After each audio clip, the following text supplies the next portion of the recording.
TFP, Technical Foul Podcast, back at it with another episode. This is your boy, Abdi. And yes, y'all see it down there. We are talking about the three players who will have a breakout season. Now look, love y'all, appreciate y'all. I don't really ask for much, but if you here, if you watching, you know exactly what to do. And I ain't gonna tell you what to do. And if you don't wanna do it, more blessings to you. But let's start off with this video and this recording. So I got three players who I think will have amazing seasons next year. Breakout seasons next year. Will have one of the best seasons of their career that are gonna put a stamp on their names and put a stamp in the league. Let the league know, hey yo, I'm out here. It's me.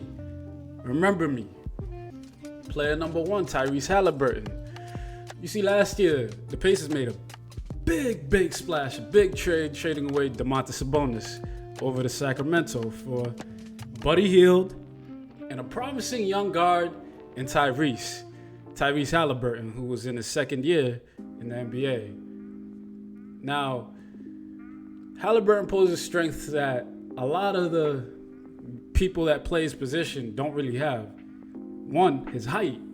He's very tall. He's very agile. He can shoot the ball. But the most beautiful thing I see when I'm watching basketball, I like to look at the facilitators out there, the guys who are able to see the floor in different ways, who are able to maneuver around defenses in certain ways, who are just they got this knack for basketball that most guys don't have, and Tyrese is that guy. Tyrese is that guy that's able to push the pace. He's able to facilitate the ball when need be. He's able to grab the board defensively and offensively when need be. On top of that, he could shoot the three and attack the basket.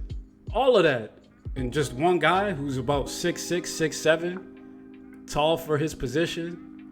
I mean, yeah, he's a little skinny. Don't get me wrong. The numbers don't lie. He averaged a mere 13 points per game his first season with Sacramento. Second year, 15 a game, and his assist rate jumped from 5 to 8.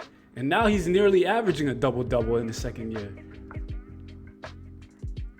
Then he goes to Indiana. Averages 17. Had a couple triple-doubles. Made it look like it was easy. We saw what they were trying to do. The Malcolm Brogdon situation started last year. He wanted out. He wanted to play for a winner. He also had a lot of injuries. Indiana was rebuilding from the jump. Now you got this stud of a point guard at your helm. He's the facilitator. He's essentially got the keys to the team. And I really do see him possibly being a most improved player. Maybe even an all-star. But come next year, I really do believe that Tyrese is going to have one of the best seasons of his career. I'm talking like 20 and 10, maybe even 20 and 15. Tyrese is that guy. Now, let's talk about the next guy on my list. Y'all know him. Houston Rockets guard, Jalen Green. Jalen had a 40-point game last year. No, that's not solely why he's on my list.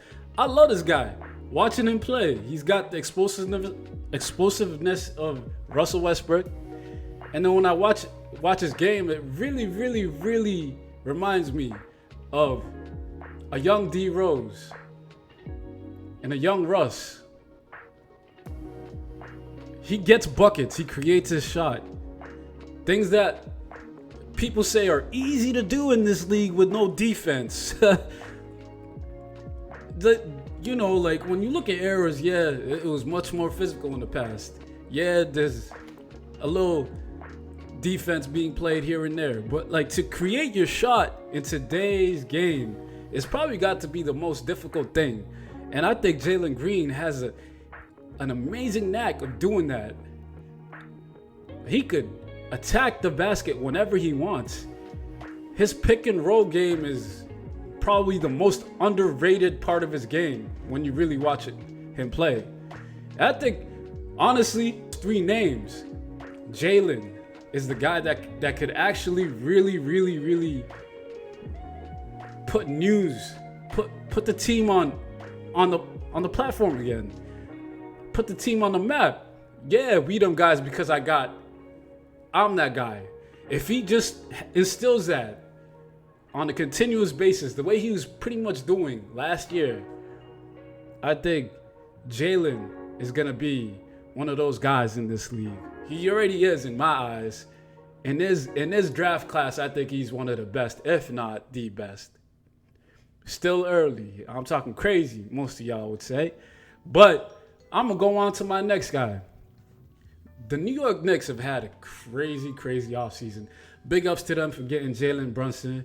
But the whole Donovan Mitchell situation, when you really look at it, there's trade discussions. And whenever those trade discussions come up, this guy, Obi Toppin, is the topic of discussion. He's always in those trade rumors.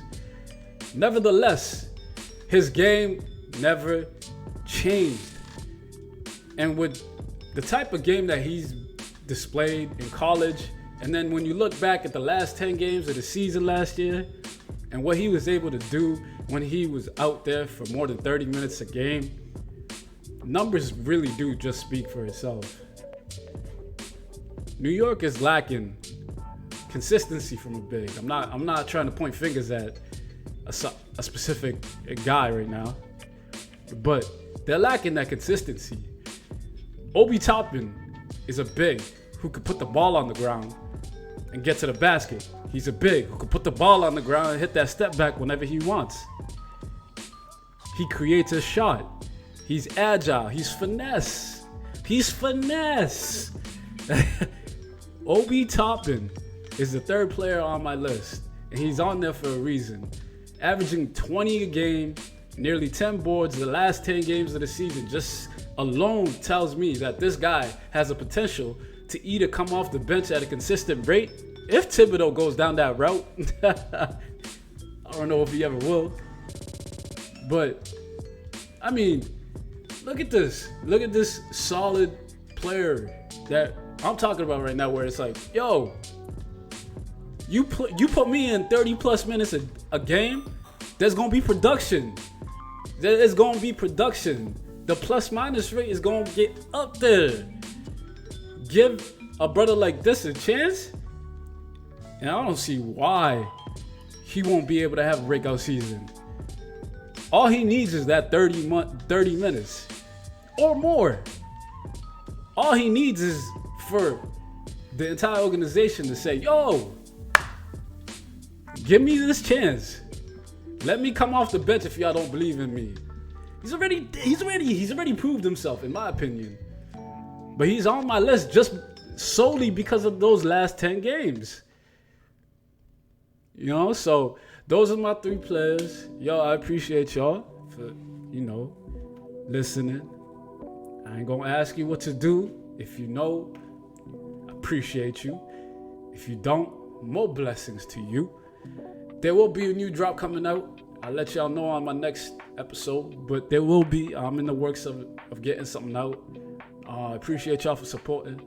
Yo, TFP, Technical Foul Podcast, out D. Peace.